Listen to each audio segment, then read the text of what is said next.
Level Yeah. of skin repair. Hey, check it out. Hey, we about to react to how the Crip gang actually works. How crime works inside it. Let go. Hold on. Never. White. I'm a former 6'5" Menlo Crip. Some of my rivalries were the Blood gangs and the Crip gangs. We were involved in drive-by shootings as well as drug dealing. And this is how crime works. Yeah, of course, I've participated in drive-bys. I've been a victim of drive-bys plenty of times. When you're going against war with one another, there's no winners. Now you can look at it and say, okay, I shot more of their homies than they shot of mine, or I killed more of their homies or they killed of mine. But both sides are taking losses. So if you both are taking a loss of life, there's no winners.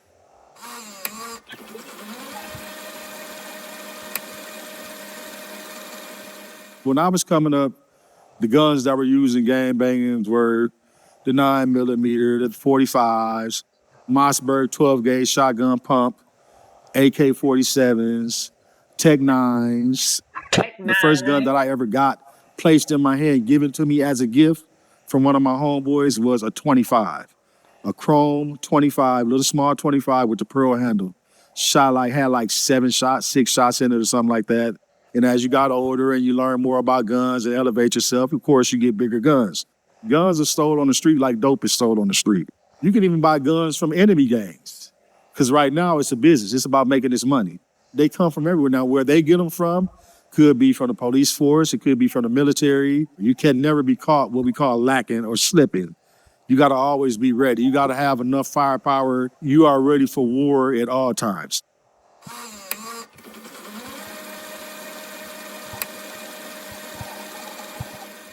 From the early 80s all the way up through the mid 90s, those were the years of heightened gang activities. So drive-by shootings were nothing. You could literally turn your news on every day at those during those years and see a drive-by shooting. I mean, every day. We had a drive-by shooting to where that I participated in. I walked in the house and I remember seeing it on the news. I must have been about 15 at that time. I remember my mom was on the phone and she was like, I'm so tired of these kids shooting one another and killing one another. And I remember thinking to myself, like, man, she has no idea that I was just in this situation. She never found out about it, but I just remembered the way that I felt listening to her on the phone, telling her friend, like, man, these kids need to stop this and this is crazy. And there's another situation to where we were getting ready to go out on what they call Sunday Fun Day, when all the lowriders, all the motorcycle clubs, all the car clubs, all the gang members, that's like the one day to where all the gang members, enemies, everybody can congregate in one area on Crenshaw Boulevard. I remember we seen a car pull up to the corner. And usually when you see cars pull up in the corner with no lights or anything like that, you know that's a sign of something that's gonna happen. And all you see was guns come out the window and everybody just got to shooting at everybody. And we all just scattered like ants, just everybody screaming, hollering, running, scattering, because no one had guns actually on their person at the time. One of my big homeboys, he was very known. He had got hit in the face because they shot with a 12 gauge and they had buckshots, but it didn't kill him because they weren't shot at close range. Luckily, nobody got killed. Imagine a 12 gauge in the face. No, no, I quit. A 12 gauge in the face? No, I quit, bro. Hell no. You gonna still be gang banging? I mean, I guess you trying to get back. No, bro, I'm getting money. I'm dropping bags on niggas' heads. And then after I catch the nigga who did it to me, I'm not gang banging no more. I'm not gang banging no more, bro. I'm leaving the city. The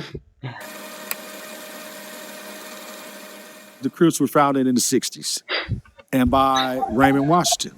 He formed the East Side Crips, which is on the east side of LA. Tiki Williams formed the West Side Crips. And through those two different foundations, different sets start to evolve.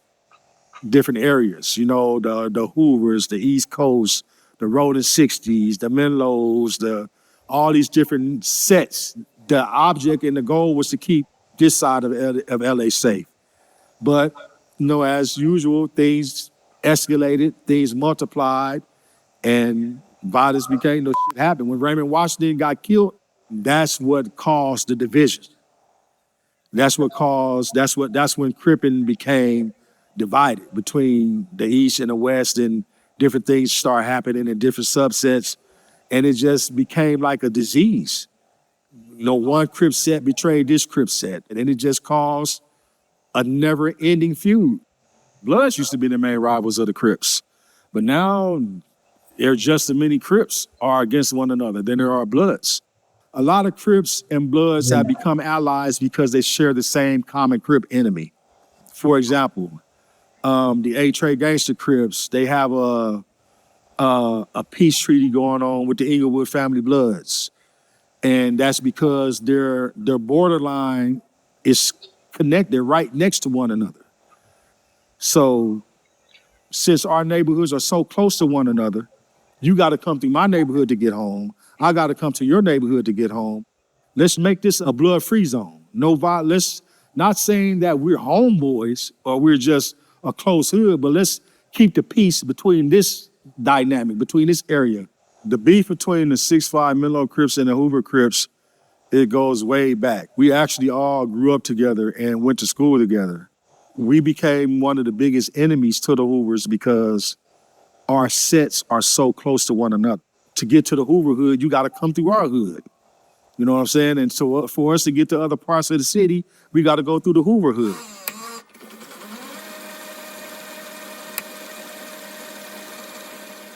I was born and raised in South Central LA all my life. Had a stepfather in my life that taught me how to be a man and different things. But for the most part, I was raised by a strong single mother.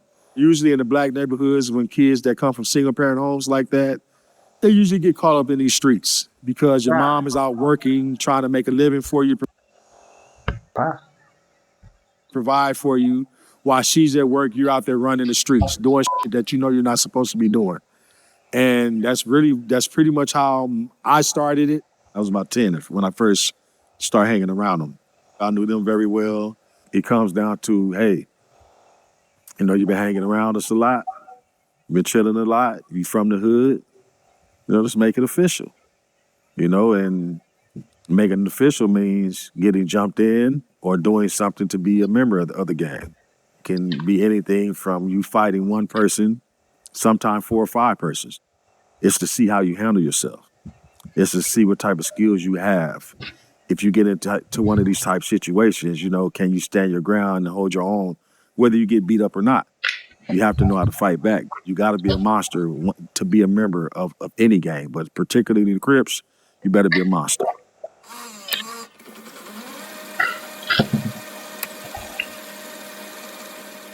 The word Crip was really originally meant community, resistance, and progress. It was a way to bring the community, to uplift the community, to protect the community. Of course, they took on a moniker and the appearance of a gang because, according to the dictionary, a group of 5 or more people is considered a gang. To be a Crip, you have to carry yourself a certain way. You have to walk a certain way. But for me, the allure was I loved the color blue, and they wore blue rags.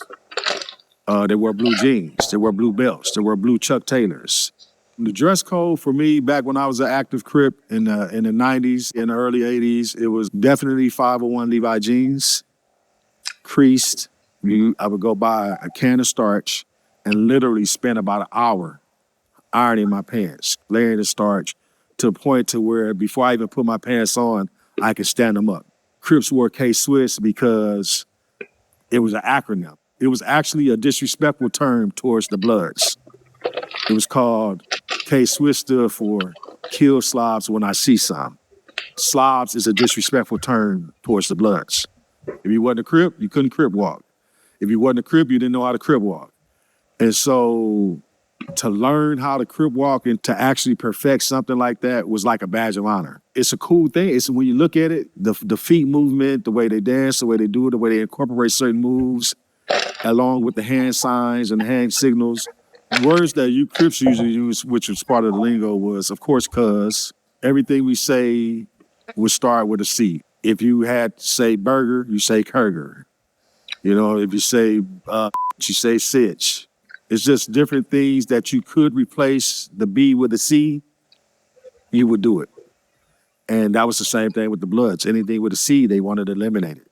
And it may sound strange, and people might be, no, that's stupid. Y'all sound stupid. That was our language. That was the way that we talked. We understood it. And that's all that matters. And if you disrespect us and tell us it sounds stupid, you might get your ass whooped. Of course, they throw up the C. You know, the C is just, you just take your hands, you make a C with your hands. And now you're set, your actual neighborhood, Yeah. your Crip neighborhood, like the 60s, they have their signs. The Hoovers, they have their signs. The Menlos, they have their signs. You're going to throw up that sign to represent, to let people know that you're actually from that set. You're from that neighborhood. We threw up the M. It was just an M. You just take your hands across your, which is just how Ice Cube throw up the W when he's in concert and taking pictures. Snoop Dogg throws up the W. Just turn it upside down and you throw up the M. Gang graffiti is a big part of the Crips. People that are coming in there, they know when they see that on the wall, the Rolling 60 Crips or the Menlo Crips or the 5-5 Crips, they know we're entering this gang. This is their neighborhood.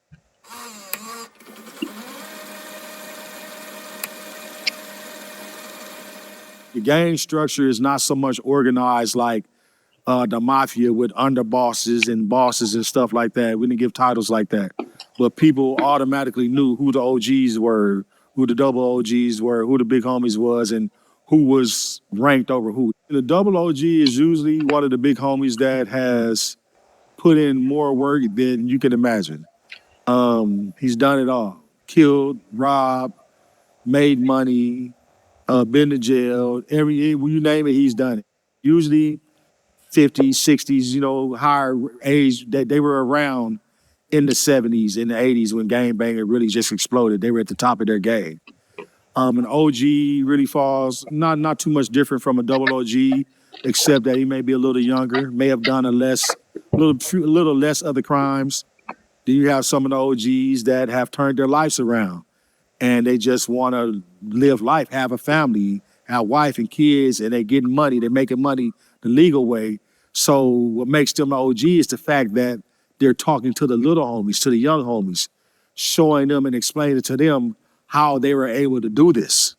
Street soldier is exactly what that sounds like. A street soldier is going to go out there and put in that work for the OG, for the double OG, for the little homies, or just for the set and period. A street soldier has no limits. He's going to go out there and do what he has to do, no matter what. The little homies are usually, of course, what they sound like. The little homies that's looking up to the big homies. They're going to imitate, they're going to copy everything that the big homies do. And if the big homies is constantly going to jail, robbing people, shooting people, killing people, the little homies going to follow suit at some point. My main thing was always to look out for my big homie, or whoever called me they big homie, and make sure that he was taken care of and vice versa, because he does the same for me. He don't have to, but he does.